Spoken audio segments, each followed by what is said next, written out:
Hey sis, why didn't you come to Mom's funeral? What? I can't believe you didn't even show up to Mom's funeral. It's shocking and heartless. I never thought my own sister could do something like that. I was taken aback by my sister's sudden phone call. Our mother had passed away 3 years ago, and we held a proper funeral then. I couldn't understand what she was referring to. I'm married now with children of my own. My husband and I both work, but we make sure to give our children extra love and attention so they don't feel neglected. My husband is a great partner in housework and childcare, and I'm proud of the family we've built. I'm determined not to let my children go through what I did growing up. Our parents divorced when I was in elementary school after my mother had an affair. My father found out about it because I told him. People often assume children will side with their mother, but I didn't. My mother was far from the nurturing figure everyone imagines. I never felt loved by her. She showed favoritism towards my younger sister, while I was burdened with the household chores. It wasn't just expected, it was forced on me. My mother resented me for revealing her affair and made my life a misery because of it. I still carry the emotional and physical scars she inflicted. When the divorce was finalized, my mother took my sister and left. Thankfully, my father and grandparents ensured I maintained contact with my sister, and we continued to meet regularly. However, as I entered middle school, our visits became less frequent. At first, I thought it was just a matter of adult responsibilities, but it seemed my sister was deliberately avoiding me. After she turned down my invitation several times, I asked if I had done something to upset her. My sister explained that our mother had told her the collapse of our family was my fault. In their eyes, I was the one who betrayed the family. My sister believed that if she continued to see me, she would risk being cast aside as well. She found it too difficult to contact or meet me behind our mother's back and asked me to stop trying. I told my sister that our mother was the one who betrayed us first by cheating on our father and breaking up our family. Although my sister was aware of our mother's affair, she still blamed me for telling our father. Despite understanding the situation, she remained firm in her view that I was the traitor since she had to live with our mother. She wouldn't accept my perspective, insisting it was my fault for not turning a blind eye. While all this was happening, my father remarried, and I gained a stepmother. Initially, the adjustment was challenging, but my stepmother worked hard to become the mother figure I had been missing. Appreciating her efforts, I decided to embrace my new family and cherish my stepmother. Over time, I stopped trying to reach out to my sister, and we gradually lost touch. I had no lingering attachment to my biological mother, who had favored my sister. I was able to attend college and secure a job, preparing to give back to my father and stepmother. But then, just as I thought I could start repaying them, my father tragically passed away in an accident. Although we had grown distant, I notified my sister about our father's passing, reminding her that he was still her father. Instead of expressing sympathy, she scoffed and said, "Serves him right," followed by a mocking laugh. I thought she might attend the funeral, but neither my biological mother nor my sister made an appearance. Their absence was surprising, but they both showed up later when the time came to discuss my father's inheritance. Their sudden arrival caught everyone off guard, especially given their flashy and overly elaborate attire and makeup. They looked so different from the mother and sister I once knew that they were hardly recognizable. "At least let us know when the inheritance meeting is," they demanded. We had to check every day because we didn't know when it would happen. My mother claimed she had been waiting nearby since the funeral ended, eager to join the inheritance discussions. It seemed more appropriate for her to attend the funeral instead, especially since the meeting was scheduled for the day immediately following the funeral. "Because of what you said, my poor daughter had to endure so much. You're going to give us a fair share, right?" Although they divorced and lived separately, the children still have inheritance rights. I never intended to deny that. My father's personal estate wasn't substantial enough to be widely distributed among the family. I can support myself through my job, and my stepmother is young enough to continue working. She seems inclined to work for a while longer, so even if I handed over my father's estate to my biological mother, my stepmother wouldn't be financially strained. To avoid further disputes, I decided to forgo my claim to my father's inheritance. What a fool! He made such a big deal out of a minor affair and pushed for a divorce. I agreed because staying with such a narrow-minded man was stifling. It wasn't our dad who left Mom, it was Mom who left our miserly dad. Poor you, having to grow up with such a father. My mother mocked and belittled my late father, while my sister joined in, laughing harshly and echoing her criticism. My sister went as far as to insult me, suggesting it was pathetic that I was raised by a father who had been abandoned. Neither of them showed any empathy or understanding for the sorrow and loss my father faced after being betrayed. Say whatever you want about me, but please respect our father's memory. What? The traitor speaks. You're the cause of all our troubles. And what about that drab appearance? You look older than your age, almost like Mom. With that kind of look, you probably don't have a boyfriend. If you can't attract a man, what use is it to be a woman? If you don't think that matters, you're seriously lacking as a woman. After a heated argument, my mother and sister told me to never contact them again and left abruptly. I couldn't bring myself to feel anger or disappointment toward them. Their inability to consider anyone else's perspective and their rigid self-centeredness left me feeling nothing but a deep emptiness. In that moment, I cut them out of my life completely. After they left, there was a period of quiet, but then a cough from someone brought me back to the present, and the inheritance was divided solemnly. Years later, my stepmother inherited the house my father left behind, and I continued living there. I sensed that she was thinking of me, even though I was now an adult. She tried to be a mother figure for me, and her care brought me happiness. But then she fell ill and was hospitalized. "I'm sorry I didn't ask you to live with me just so you could take care of me," she said.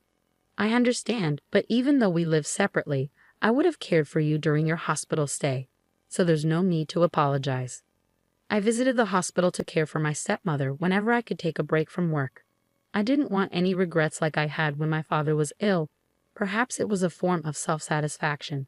Her time was limited, and I wanted to spend as much of it with her as possible. Throughout this difficult time, one man stood by me. Before my stepmother's illness was discovered, we had been planning our wedding. However, just as we were about to finalize our plans, we found out about her illness. I suggested postponing the marriage, but my partner felt it would be better to provide my stepmother with the reassurance of our commitment, and his presence proved invaluable to me. When the moment was right, I introduced him to my stepmother. He told her, "I'm excited for us to share our lives together, the three of us." His words and support meant the world to me. He added, "I have to see you in your wedding dress for your father's sake." This seemed to be her greatest joy, and she held on longer than expected. But a few days after our wedding, she passed away, joining my father in rest. My stepmother was financially secure, and I inherited a significant sum. With what she left behind, 3 years later I was able to build a happy family. However, my husband and I agreed from the start of our marriage to continue working and live within our means without depending on the inheritance. Today, like any other day, I went to work and received a call on my personal phone from an unfamiliar number. Assuming it was a sales call, I didn't pick up. But the calls kept coming, one after another. I thought maybe someone was repeatedly dialing my number by mistake. At the end of the day, I decided to answer, and to my surprise, it was my estranged sister. "Finally, where were you?" "What do you mean? How could you forget our mother's funeral?" "Of course." She sounded like she was crying heavily. "What are you talking about? Our mother's funeral happened 3 years ago." "Huh." There was a brief silence, and then she continued angrily. "Maybe your stepmother died too. I'm talking about our real mother, and calling someone unrelated to you mother is just wrong." I found her tone irritating, but I tried to set it aside, understanding that the loss of her mother was likely a significant shock for my sister. For me, my stepmother was my real mother. She married a man with a child and instantly became a parent to a middle schooler. It wasn't until I had my own family that I fully grasped the challenges she faced. I believe the experience of nurturing a life within oneself is a time for a mother to grow in self-awareness and dedication. Of course, there are many ways to create a loving family, such as through adoption, without a biological connection. However, stepping into the role of a mother to a middle schooler unexpectedly is no easy feat, no matter how you look at it. Reflecting on my stepmother's efforts and concerns, all I feel is deep gratitude. I am eternally grateful to the stepmother who raised me. She is the model of the mother I aspire to be. Biological connections mean little. My sister's so-called real mother never even acknowledged my existence. When I think of the word mother, It's my stepmother who comes to mind, not my birth mother. At first, I was confused. I had assumed she was talking about my stepmother. Once I understood what my sister meant, I responded with a lack of interest. Oh, I see. I could hear what sounded like her hitting or stomping on something in frustration over the phone. What? That indifferent tone. The funeral has already happened. How could you not attend your own relative's funeral? You're so heartless. You must not have a drop of compassion. Though she raised a valid point, my sister had also skipped our relative's funeral. Our late father loved both of us dearly, and he was far more caring than our mother. In fact, neither my birth mother nor my sister attended our father's funeral, yet they took his inheritance and spoke ill of him. If you ask me, it seems more like they're the ones who lack compassion. Indifferent? Weren't you the one who said we were strangers? Huh. You got involved in the inheritance despite skipping Dad's funeral, right? Weren't you the one who told me never to contact you again? And I only just found out about our mother's death. After a pause, my sister murmured a small, "Oh, I forgot to tell you about the funeral." Well, I'm glad you remembered. I'm going to waive any inheritance related to that woman, so you can do as you wish with it. With that, I ended the call. However, my sister, perhaps not fully grasping the situation, contacted me again a few days later. "Katie, I need your help. It seems our mother hinted at marriage to several men. Isn't that considered marriage fraud? They're threatening to sue me for compensation if I don't comply. I'm getting bombarded with demands. Just pay them. If I could, I wouldn't be calling you. Didn't you hear me say several men? It's not just one or two. Some of them seem really shady too. That's unfortunate, but let's not forget, you were the one who told me not to contact you again. Plus, it was no secret that our mother had a habit of being involved with men since she cheated on our father while he was still alive. In fact, it wasn't just one affair.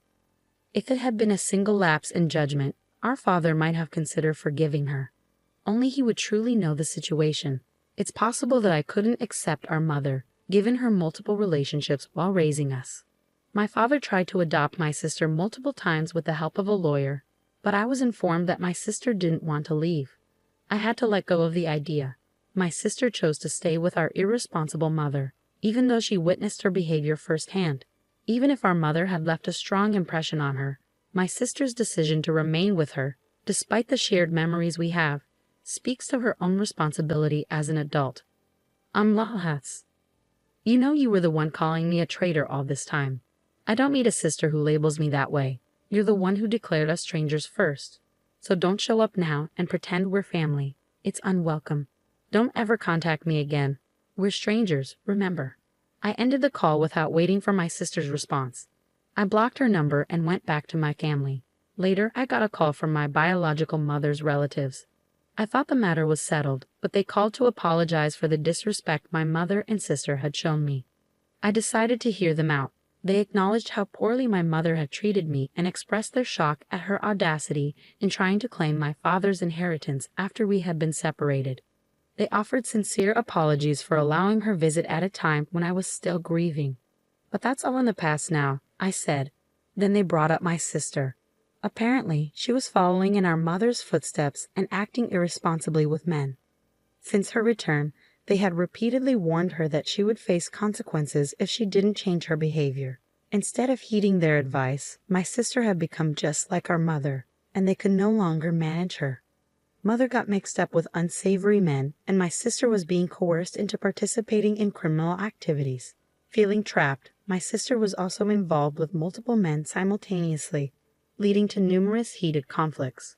Reaching their limit, the relatives warned that they would sever their relationship if she didn't listen to their advice. And then our mother passed away. Given that my sister is an adult, the relatives decided to proceed with cutting ties. But right after our mother's funeral, another conflict erupted. Since then, her whereabouts have been unclear. They advised me to avoid any involvement with her going forward. I had no intention of getting involved, but I can't help feeling sorry for her, given she may have been coerced into criminal activities. Still, there should have been a chance for her to make amends. If she didn't take that opportunity, then it's on her. That's how I've chosen to see it. After ending the call, I heard my husband and children laughing joyfully in another room. I want to safeguard this family, so I've resolved to live my life using my biological mother and sister as cautionary examples.